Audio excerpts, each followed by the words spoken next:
За сайн байцгаана уу бүгдэнд нь өдрийн мэнд хүргэе. За багш математикийн боловсролын 4-р түвшний оюутан байна. Тэгээд та бүхэнд за дийлэгц харагдаж байгаа бох тий. Харагдаж байна. За сурагчдад трапез сэдвийн хугацааны бол үүлийн мэдлийг эзэмшүүлэх географиг ашиглах нь гэсэн сэдвт илтгэлээ танилцуулъя. За юуны түрүүнд хугацааны мэдлэг гэж юу юм бэ? За үүлийн мэдлэг гэж яг юуг ярьж байгаа вэ гэдгийг товчхон дурдъя. За хугацааны мэдлэг гэдэг нь бол яг олон төрлийн холбоо хамаарлах хугацаан дээр үндэслэн нийтлэгийг ихэвчлэн хугацааны мэдлэг гэж бол нэрлэдэг байгаа. За хугацааны мэдлэгийг бий болгоход бол мэдээлэлтэй холбогдох тэрл бүх хугацаан за цаашлаад бол яагаад яг энэ зүйл нь гэж тодорхойлогдож байгаа юм бэ? Яагаад энэ зүйлийг ингэж хийж байгаа юм бэ гэсэн буюу цаад гүн гүнзгий утга учирыг нь мэдэх, ойлгох, за мөн тайлбарлаж, баталж түүнийгээ зөвтгөж чаддаг тийм одоо чадвартай, мэдлэгтэй байна гэсэн үг юм. Тиймээс яг аливаа зүйлийн талаархтай хугацааны мэдлэгтэй байх нь бол тухайн зүйлийн юм учир шалтгаан, за үндслэлтэй хариулт, за ойлголттой мэдлэгтэй байна гэсэн үг. За үүлийн мэдлэг. За тэгвэл үүлийн мэдлэг гэдэг нь юу юм бэ гэхээр үүлийн мэдлэг гэдэг нь нэг төрлийн ингээд мэдлэгтэй байна. За мэдлэгтэй байхаас гадна юу гэхээр энэ мэдлэгээ үйл явцаар дамжуулан бид нар олж авдаг гэдэгс үг.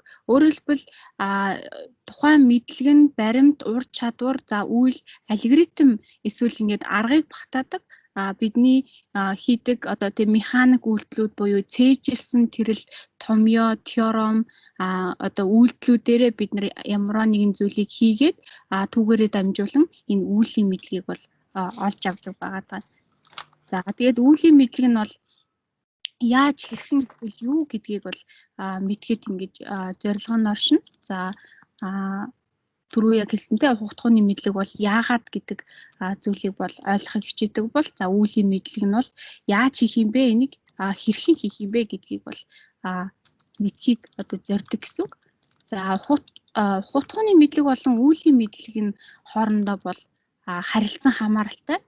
За маш олон онолууд байдаг. За энэ давталтын одоо онол буюу загвар нь болохоор хугацаан болоод үүлийн мэдлэг нь харилцан ийм хоёр чиглэлтэй бөгөөд нэг нь хөгжиж явахад бол нөгөө нь хөгжиж идэг.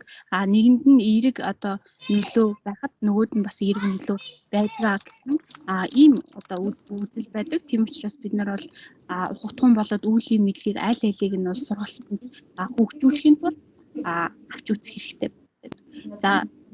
За миний хувьд гэх юм бол энэ компьютер суурилсан танин мэдэх эрүүлэх энэ сургалтын загварын дагуу энэ сурагчдад үзүүлэх энэ хэрэглэгдэхүүн аппликтэй та бүхэн тайлбарлах болно. За энэ загвар нь яг яад юм бэ гэхээр сэтэлжүүлэх, судалгааны давтагчих, за нэмэлт гэсэн ийм үе шат дараатай аппликуудыг бол сурагчдаар хийлгэх юм уу үзүүлнэ. За энэ сэтэлжүүлэх аппликт нь бол өмнөх мэдлийг сэргээх, сонирхлын өдөг, асуудлыг одоо танилцуулах юм зорилготой судалгааны аппликтэй судлах, өмнөх шинэ мэдлэгийг холбох, танин мэдсэн нийлүүлсэн зүйлээ одоо сэргээд санах, за хугацааны мэдлэгтэй болгох одоо ийм зорилготой байгаа. За тэгвэл дадлгажих аппликт нь болохоор сурагчдад асуудал шийдвэрлэх чадварыг одоо хөгжүүлэх боломж олсон, за хурдтай давхар ажиллах, за танин мэдээлэл нийлүүлсэн зүйлийг хэрэгжүүлэх тийм боломж олгох юм. За тэгвэл зураг интерфейс сэдвийн хүрээнд түүний болоод үлийн зорьсон тав одоо танилцуулъя.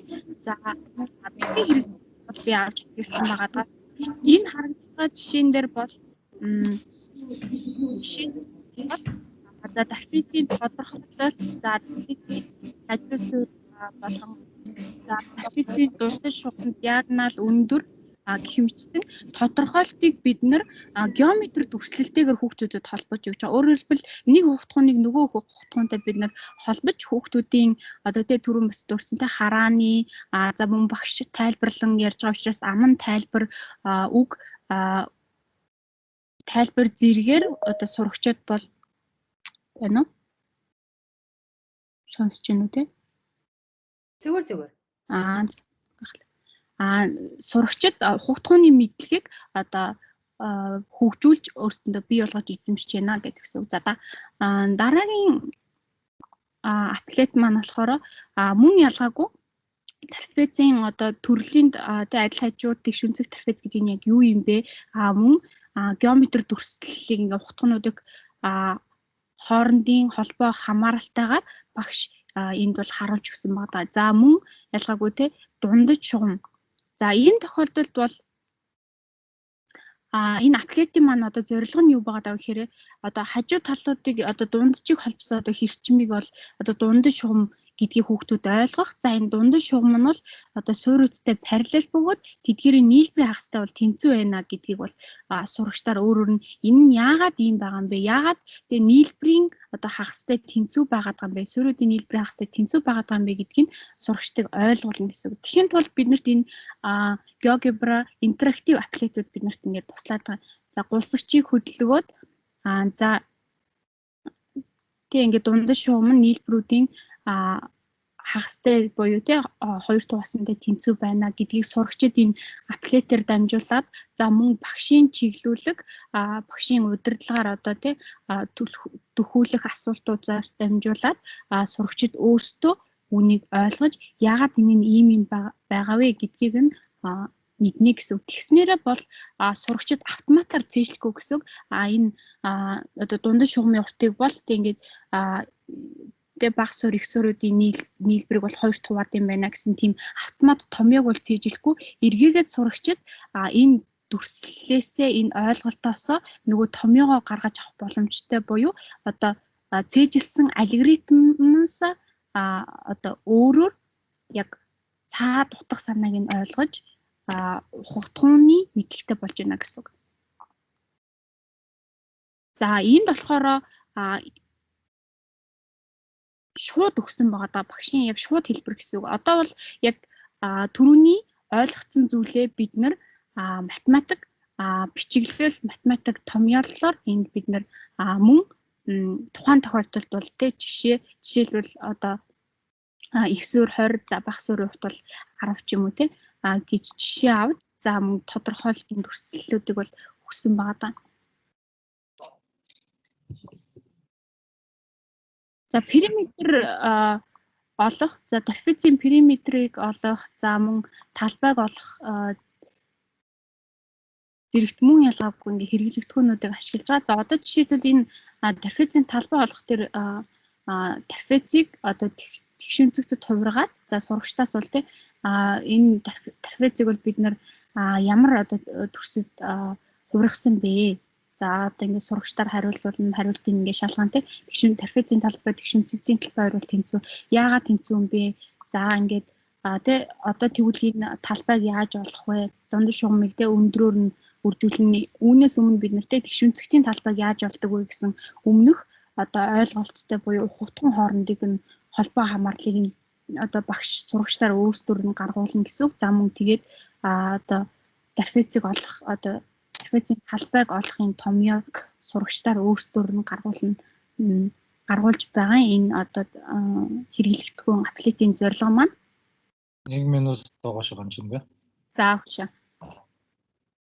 За гэх мэтлэн иймэрхүү хэрэглэгдэхүүнүүдийг бол үзүүлсэн байгаа да. За энэ хэрэглэгдэхүүнүүдээр багш ухагтгууны яг ямар үүлийн яг ямар мэдлэгийг ингээд сурагчдад хүргэх юм бэ гэдгээ эртнээс төлөвлөж сайн мэднэ. За тэгсний дараагаар бол багш асуултуудыг бол одоо сурагчдаас одоо тэ даалгавруудыг асууж байгаа. Одоо жишээлбэл тэ энэ томьёог шалгах, за дүрслэлийг шалгах, за энэ трапезийн ингээ нэрийг одоо трапезийн дүрстэй нь яг харгалзуулах.